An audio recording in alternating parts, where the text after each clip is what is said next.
Prime Big Deal Days is coming October 8th and 9th. Woohoo! Which can lead to involuntary deal squeals, like the infamous deal on a new massager squeal. Yeah! Save big on Prime Big Deal Days, October 8th and 9th.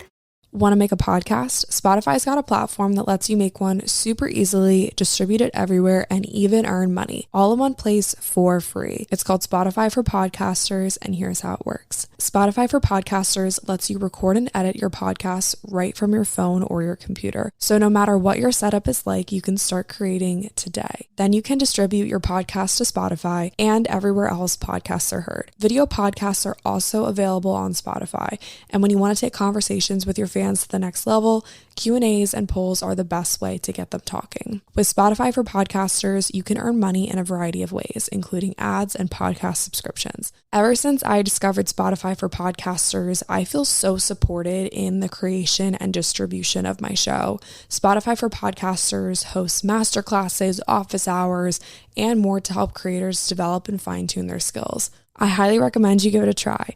Download the Spotify for Podcasters app or go to spotify.com/podcasters to get started.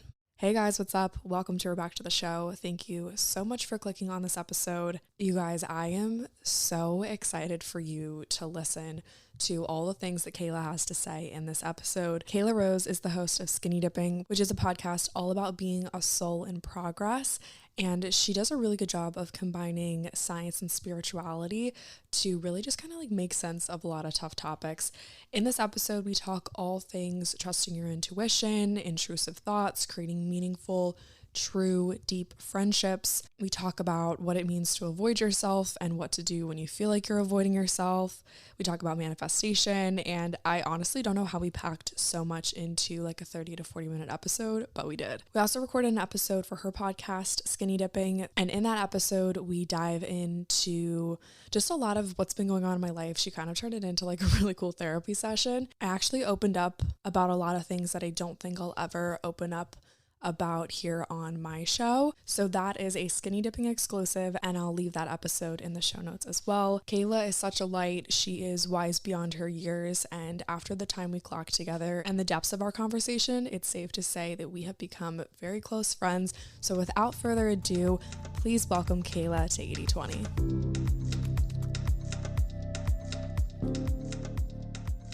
Hey Kela, welcome to the podcast. Lily, I'm literally so excited. We've been waiting for this moment for so long, and I'm so grateful to be on 80/20. Like, are you kidding me? I freaking love your podcast. This has been such a long time coming. I am so excited that you're here. We've tried to record this probably like, I don't know, 5 times, and like I've shifted, you've shifted. We both have gone through like major life situations in the past, like, I don't know, 3-4 months. I don't even know how long we've been talking, and I don't remember who DM'd who or like how we even like came to become friends, but I'm so grateful for you and so grateful that we can just like share this podcast space. And we just recorded the most amazing episode on your podcast, Skinny Dipping. So go ahead and tell the 80/20 listeners all about Skinny Dipping, what you're about, your show, all the good stuff. Yes, literally love it. So glad that we're finally doing this. We've both been kind of going through it, to be honest. And that's why it's been this like back and forth. And, you know, this really felt like the divine week. I feel like we're both ready to show up in new ways in our life and really step into this new shift and evolution that we both are experiencing. So it just feels very in alignment. Like both of us have gone through it, and like, not to say we're not going through it, but I don't know. It just feels like we're both a little bit more ready to step into this next chapter. So I love it. It's spring. We love spring. Best energy. Skinny Dipping is my podcast. It's my baby. It's what I love most in this world, and maybe besides my boyfriend and dog. But it's really what I love most in this world. And Skinny Dipping is basically, in summary, it's a podcast where we dive into topics around the mind, the body, and the soul in order to create actionable change in our lives.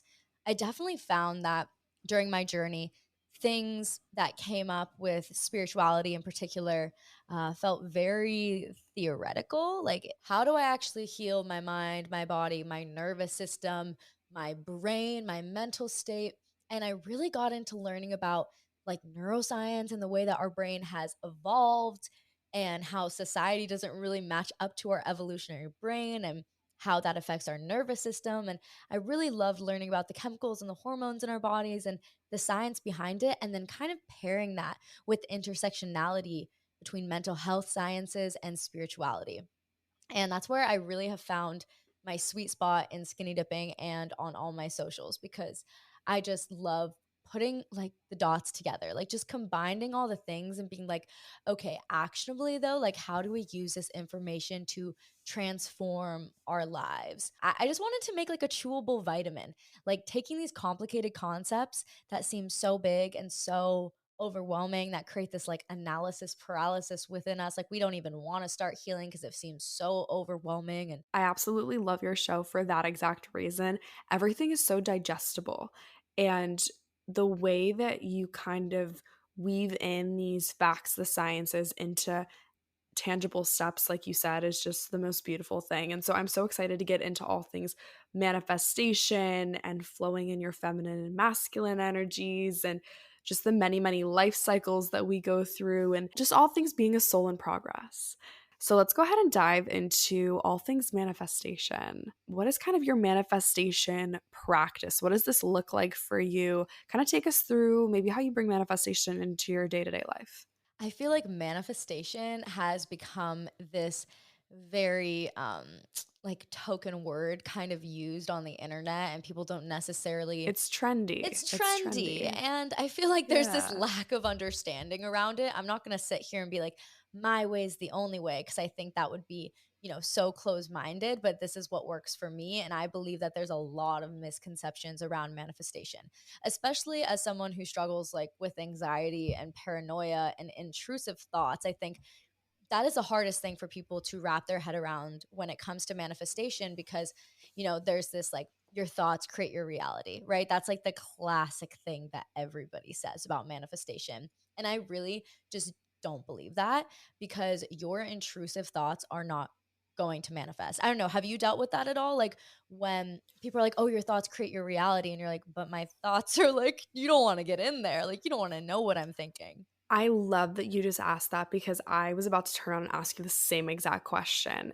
It's incredible if every single one of we have like what, like 50 to 80,000 thoughts a day, something crazy like that. If every single thought that I had were to become a reality, I don't know what the world would even look like. Yeah, it's just so inaccurate. And I think it's actually such a negative thing that people have forced this narrative around manifestation, because it makes people turned off to taking control over their lives, which is really what manifestation is. I believe manifestation is really just aligning to what you want in life, like aligning to the vibration of what you want in life so that you can receive it. Think about like, if you're listening to the radio and your favorite channel is 98.3, but then you drive like a couple hours away and you need to like slightly change the radio station in order to hear the channel. It's the same thing with attracting in your manifestations. You need to actually tune your vibration and just like your energy and your vibe to the manifestation's same vibration. And I know that seems like a little crazy to people. So I'm going to break it down in a second, because I think that it's really helpful. But I just really want to start with like, your intrusive thoughts aren't going to manifest. It really is just aligning to what you want and allowing yourself to be really open to what you want, and then taking aligned action and creating momentum towards the reality that you want to create.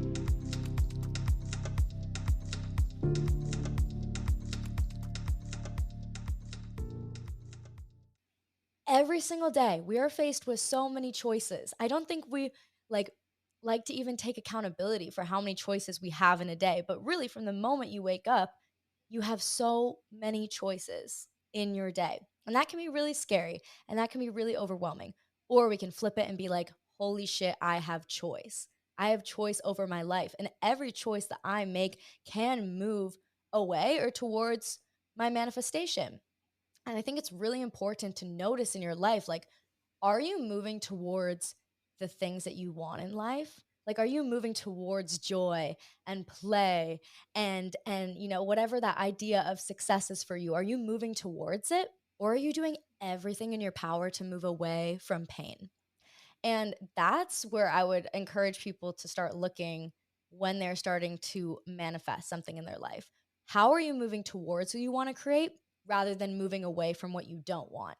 Because when you tell your mind, don't, your mind doesn't understand that. The more that you say, don't do this, like when you tell a little kid, like, don't touch that, all they want to do is touch whatever you said to not touch, you know? It's so important to move towards what you want. And that really comes with breaking it down, making a game plan for yourself, and taking the aligned action every single day towards the life that you want to create, the vibe of the life that you want to create, the financial well-being of the life that you want to create, the relationships, and like moving towards those every single day with the choices that you make. In your day-to-day life, what does manifestation look like? It's kind of like that crowding out aspect, like more of the good stuff, less of the bad stuff.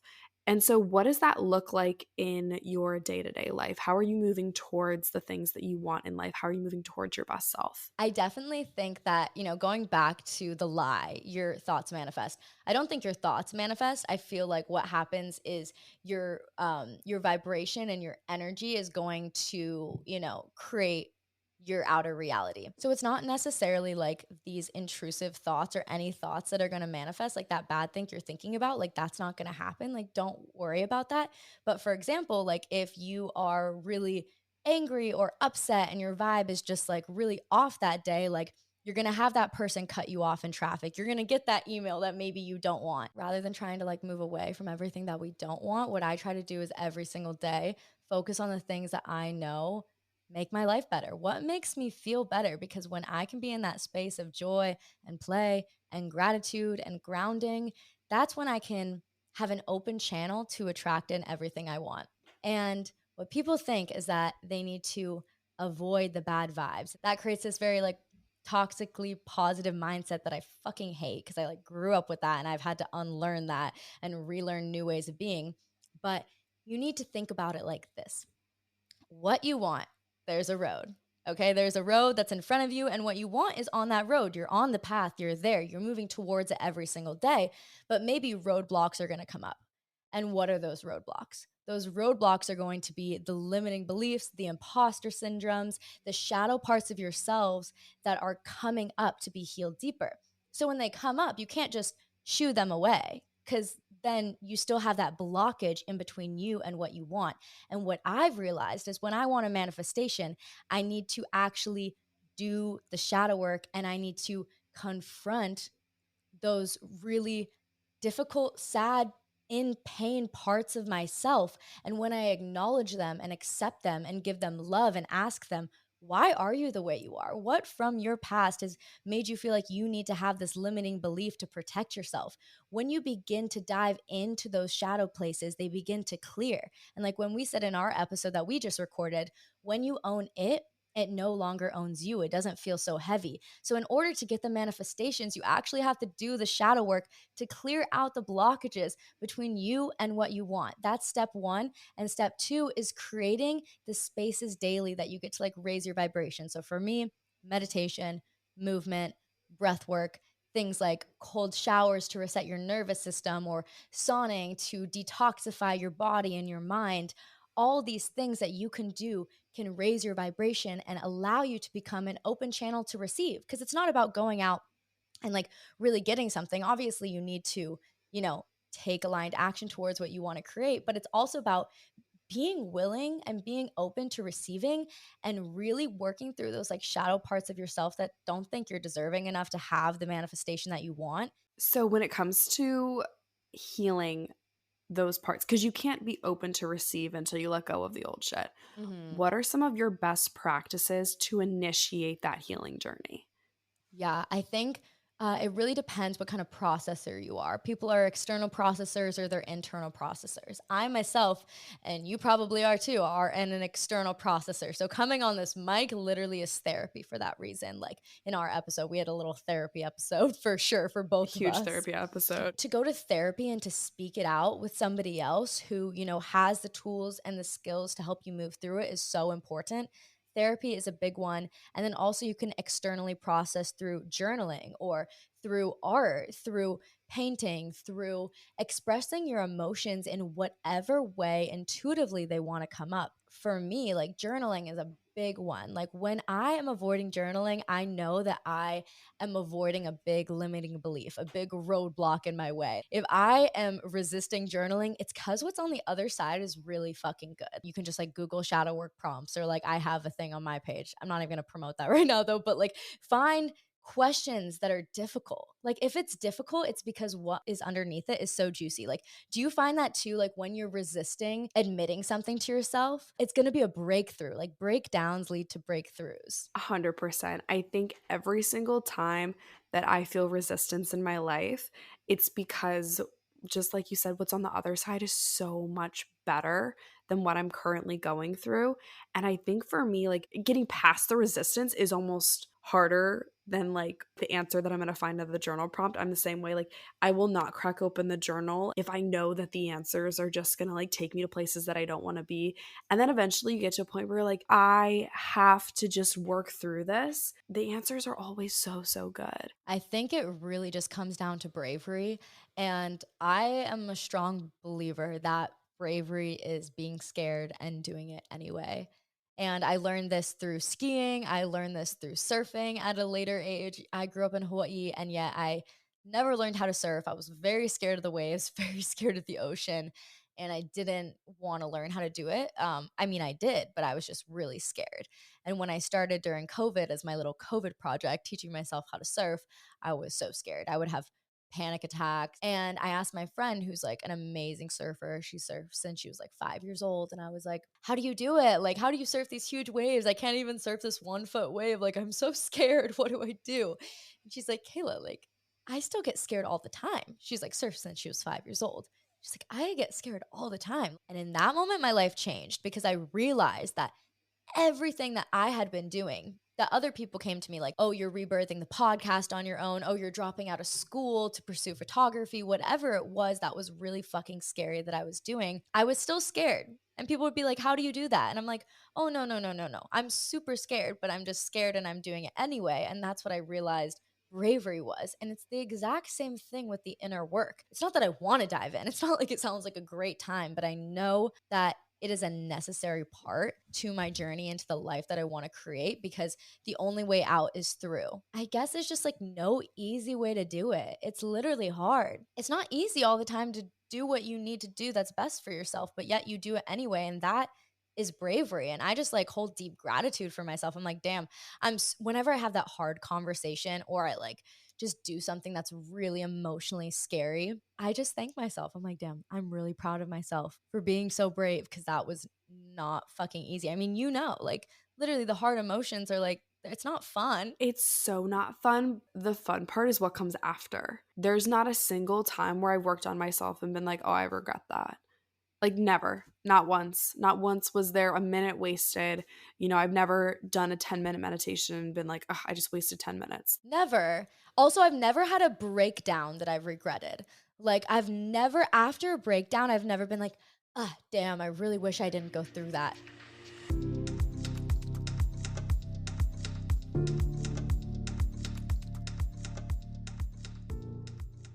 So you talk a lot about your intuition. A big question that I always get asked is like, how do I trust myself? How do I know what's right for me? How do I know if this career is good for me? How do I know what I want to study in school? How do I know if I should even go to school? The answer is really easy to me, but I think it's rooted in listening to your intuition. So what does that look like for you? How do you know what your intuition even is? How do you listen to your intuition? I would say this is something I've personally struggled with. So I'm not going to like sit here and pretend I have all the answers, especially like with dealing with anxiety my entire life. I think questioning myself and questioning what I know is right for me definitely comes into play. Something that I really like to do that kind of goes back to the science of things is giving my brain proof. I have figured it out before and it was really difficult then, but I did the right thing then. I made the right decision then.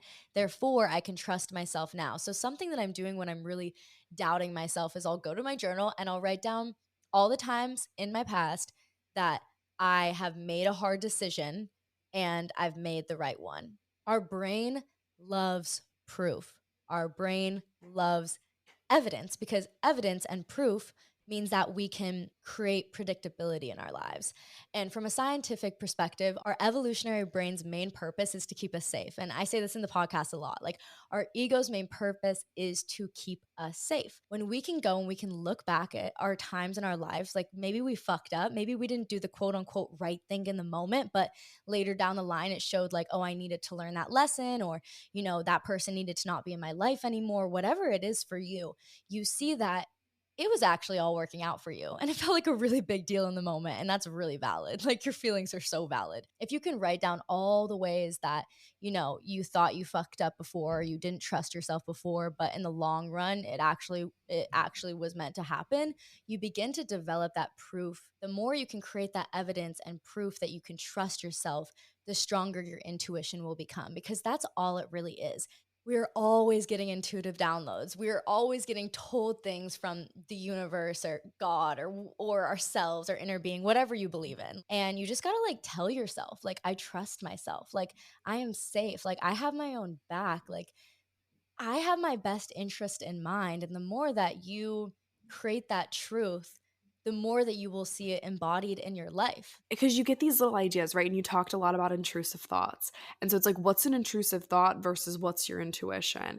And I think it really just does take practice. And I totally agree. I've never regretted a decision that I've made. At the time you're like, oh shit, like, maybe I shouldn't have sent that text, or you're in the moment and you just don't know what to say. And then you are in the shower later and you're like, oh, I should have said this instead. Those intrusive thoughts of like, I should have, I could have, I would have. It's hard to define what's the little chatter, the ego trying to keep you safe versus what's intuition. So I think for me, just kind of having like faith that this thought that I've downloaded is a good one. I talked about this back in the fall on my podcast, but I got this like little like notification, this ping, this download that was like, just be patient.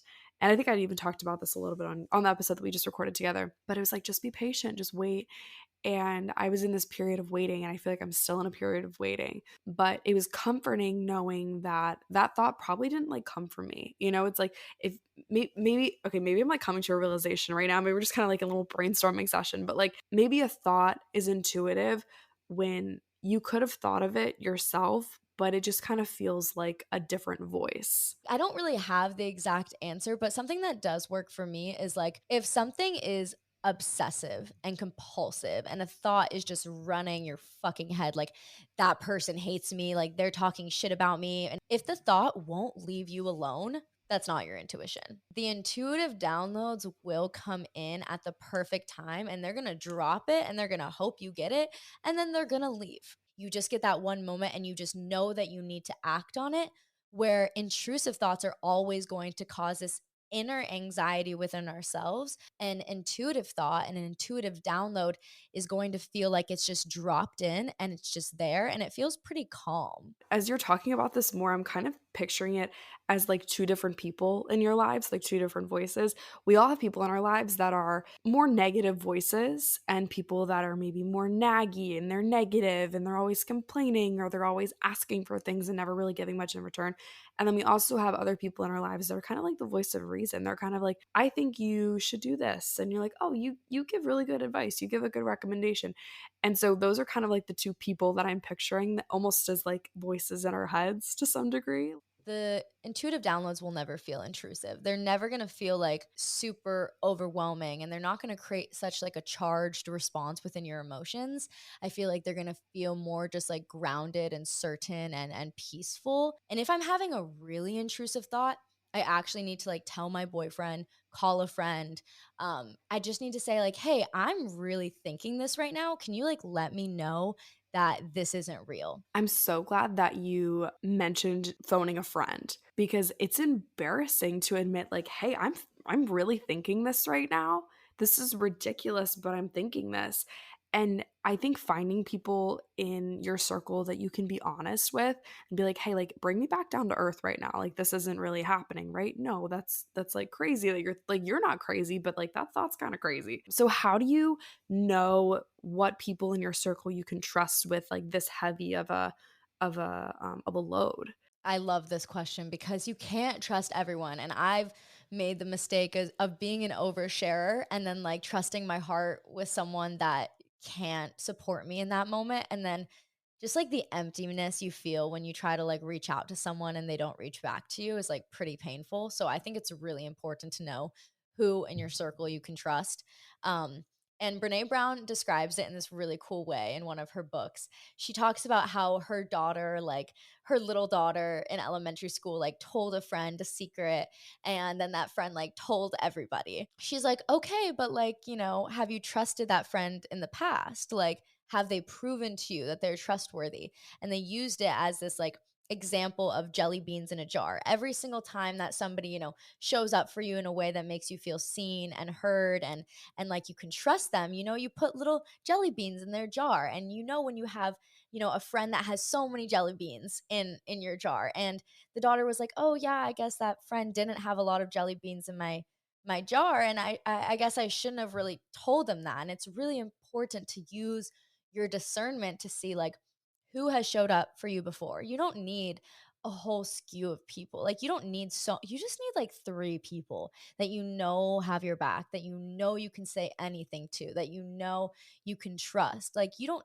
need to tell everybody. It's just about having those couple people who are your main support system. And I think especially like girlies with ADHD like me, like we love to overshare. And sometimes I have to like, think, literally just be aware, be conscious, and not tell everyone everything. It's so painful when someone doesn't have the space for you. And also, if you do have a friend in your life who has a lot of jelly beans in your jar and you know that you can really trust them and you really feel like, you know, they're a good person for you, I also always recommend asking for space, because maybe that friend can show up for you 9 out of 10 times, but this is the 1 out of 10 time that they don't have the space for you because everyone is dealing with their own shit. So my best friend, Sydney, whenever I like, have a lot to like say to her and I really need someone to talk to, I'll always be like, "Do you have space for this right now?" One of my favorite questions ever is, do you want advice or do you just want me to listen? And then my other favorite question is, do you have the capacity to deal with my shit right now too? Because so often, I mean, we're all going through shit all the time. And I had a friend recently who I was trying to reach out to because I was like, they always give great advice. Like, I'm wondering if they can help me with this situation.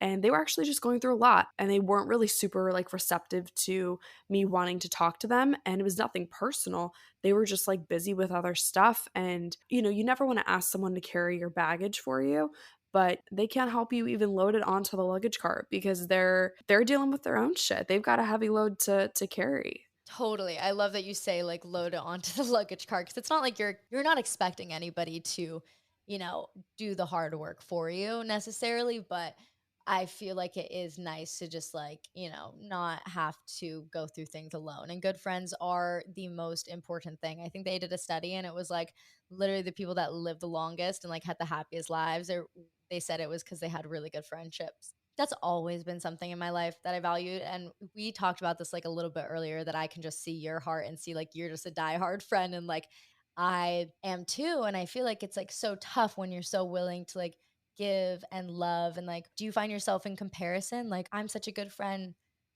but maybe I don't have people showing up for me. I feel like I can fall into that sometimes. So it's weird because some days I'm like, "Ugh, I'm such a good friend to them," and like I just don't get anything in return. And then other days I'm like, am I being a good enough friend? Or do they hate me today? Which is so stupid because I'm like, no, they they definitely don't. You guys are all adults, like everyone has busy lives and stuff, but I think it's really easy to fall into the pattern of like, I'm such a good friend to them and like I just don't get anything in return. I've tried to kind of step out of that mindset because when you have these like really, really, really high expectations for the level that people are going to be able to give you, you're always going to get hurt.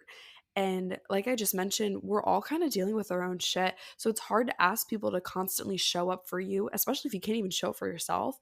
On the episode that we recorded, we talked about how, like, last month it was hard for me to even get out of bed, but I was still had friends in my life that I wanted to show up for and care for because, I mean, to some degree, it was almost like a distraction from my own shit. Let's talk about you. Let's talk about all of your problems. Like, let's avoid mine. Like, oh, you're going through a breakup. Cool. Let's just hash it out. Like, let's continue to just talk about the shitty breakup. Like, let's do it and not talk about my shit because your shit's way more fun to talk about. I'm the exact same. Like my friends come to me and then I'm like, wait, they never give me space. And I'm like, no, I don't give myself space. Like, own your shit, Kayla, a little bit. Like, it's not about them not giving you space. It's that you never open up because you rather like distract yourself with other people's problems. So completely feel you on that one. It's important to ask for space and be like, hey, like, I would really just love to talk to you about this. Like, hop on the phone and be like, hey, like, do you have 20 minutes to talk about this? And I think you have certain friends in your life that you can come to for certain things. I've got a friend who's really good at giving advice and he's like wise beyond his years. I go to him for like all my like grown up problems. My sisters and I always talk about boys. And so it's fun to like, talk about like dating and stuff with my girlfriends. And then I've got another friend of mine who I go to for all like my career stuff. She's like super good at networking and professional things. And, you have like these different pockets of friends that you can go to for different things. But like, why would I go to my friend that's good at like finances and business to talk about boys? Also, I want to add in there that we also have friends like for just fun. Or I have my friends that I go surf with, or I have my friends like that I go party with. And it's like, I'm not going to go to them when I need like emotional support. I think we do certain things where we set ourselves up for failure a little bit. Like, I don't know if you can relate to this, but I feel like I sometimes can set unrealistic expectations on people in my life almost so that, when I get let down, I get to be like, oh, see, I was right. Absolutely. And I think when we have these like crazy expectations for even ourselves sometimes, like it's interesting because I had a recent experience where someone set the bar, they just set the bar and we both knew what the deal was in the relationship or the in the friendship, and it ended up being so nice. Both of our expectations were at the same level. No one was like higher than the other, and it just was like it was cool. What would you say is your biggest piece of advice for making friends in your 20s? Because that's probably like the number one question that I get asked. I've got a group chat with all kinds of 80/20 listeners. There's all the time they're firing off. How do I meet people? How do I make friends? How do I know if someone is a true friend? It is like as you get older, it is so hard, as we know, to like make good friends. And honestly, like a lot of my best friends like are still my friends from high school and university. So like that's tough because I really think it's important to have like somewhere that you meet somebody that you're doing something that's kind of difficult or challenging, and then you kind of like bond over like the difficultness and the challengingness of whatever's going on, whether it's classes, or for me it was always through dance. I made friends.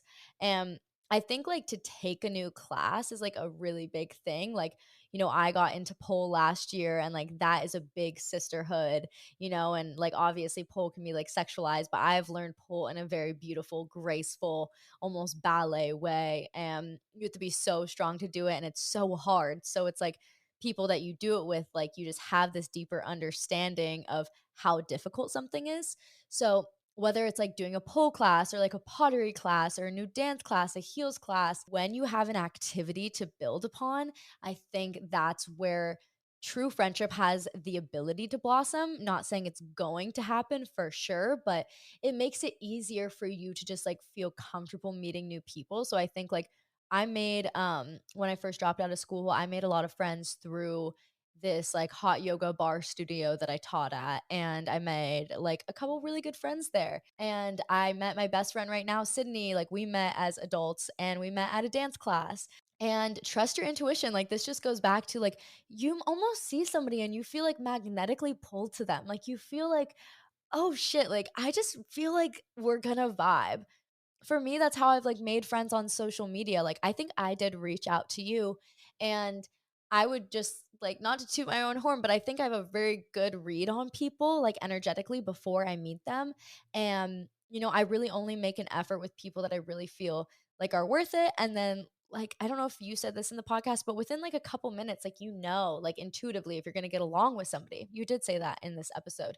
um I think that it's the same when you're making friends, like, use your intuition to, like, if you are magnetically pulled to somebody, like, there is a reason. Either they are a blessing or they are a lesson. And either way, you need them in some karmic way, shape, or form. Like, you need them to move forward in your journeys. It is harder to make friends when you're older, but you have to be willing to put yourself out there. And you're also going to have to be willing to, like, maybe try some people that you're not going to vibe with. I've definitely hung out with some people that afterwards I'm like, okay, I feel drained.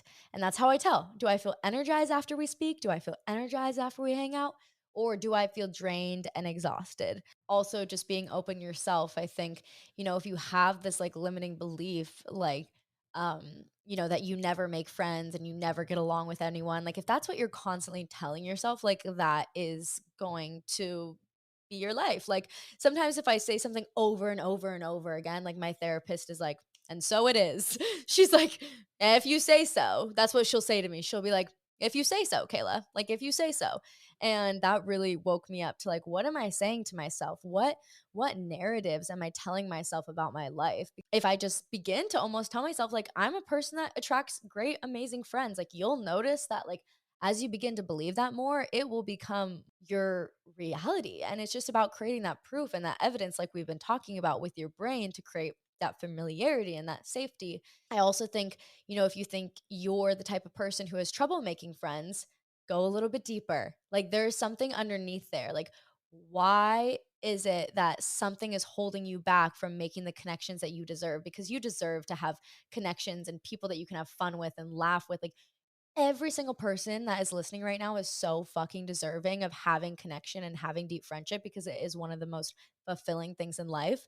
And I ask you to just ask yourself, why do I feel like I'm not deserving of that type of love? Why do I feel like I'm not deserving of that type of friendship and connection? Why do I feel like I can't, but everyone else can have that? For example, like, if I were to be doing that question with myself, just to give like a little look see at like shadow work, and like, what I do is I do a lot of question and answers. Like, ask yourself, why are you the way you are? And why is this happening for you? You can go to the surface level answers, like, there's just nobody around with me that I vibe with, and I'm just in this town that nobody understands me. And like, that's just putting yourself into the effect of your life rather than being in the cause of your life and being like, nah, I am radically responsible for my life. And that's scary, but that's powerful. And I think if you dig deeper underneath that, underneath the surface level, you may see like, well, maybe I'm really scared of being abandoned. Or maybe I'm really scared of like not being liked by other people. So I just like don't even attract people in my life in the first place. Maybe I feel more comfortable and more safe like on my own in some weird way. I think it's just about like asking yourself the questions that you need to ask and getting real and getting deep with yourself and being like, okay, but why do I actually believe this truth about myself? Maybe there's a reason that you're scared to attract people into your life. And usually it comes from like being scared that you won't be validated in the way that you want, or being scared you're going to be abandoned. And look for where the fear lies in your life, and that's where you will find deeper truth and deeper meaning.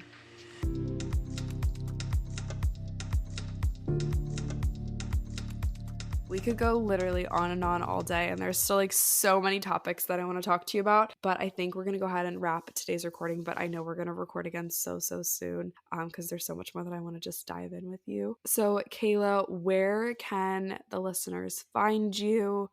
What corners of the internet do you live in? What corners of the internet do I live in? I love that. I don't think I've ever asked someone that before. I've never put it that way, but go ahead, I guess. I literally love it. Like, I literally love it. Definitely Skinny Dipping the podcast is my main digital home. My main Instagram and TikTok and YouTube is at Sundazed KK. Like, when you're in the sun too long and you're like dazed and tired, but you're like happy and fulfilled. Sun dazed, KK, because I'm Kela Rose. And, I post a lot of short form content, kind of breaking things down on all my pages. And then I actually have a new community that I'm so excited about. And it is the Soul in Progress community. The purpose of this is like we all are really just souls in progress. Even when we feel like we've made it, like our soul's journey is to explore and to experience. And I just wanted a space that I could chat with my skinny dipping community kind of away from all the socials and really just make it our own space. So it's like an app that you download on your phone and then you join the community and it's like $5 a month. So I make it really affordable. And there's like chat spaces and just like kind of feed spaces to post inspiration. But also on there, I post like my own resources because I'm certified in EFT tapping and breath work. So I go ahead and I post EFT tapping and breath work and meditation videos on there so people can have extra exclusive resources, also extra exclusive podcasts and live workshops. I would love for you, like, if you ever have the time one day, we could do like a workshop, like a live one with the community. Like, I would love to have you on, like, even to just like we could talk about podcasting. Even people are always wondering, like, how do I start a podcast? Like, how do I get it going? How do I gain traction? And that would be such a cool one to do. So live workshops, exclusive resources, chat spaces, accountability groups, like there's everything on there. And eventually it'll lead to me having my own app. But right now, like this like circle community space called Soul in Progress, that'll be like, I'll give it to you so you can put in the show notes. But that is what I've been working on. So skinny dipping, Sundays, KK, and Soul in Progress, baby. Those are my corners of the internet. Thank you for asking.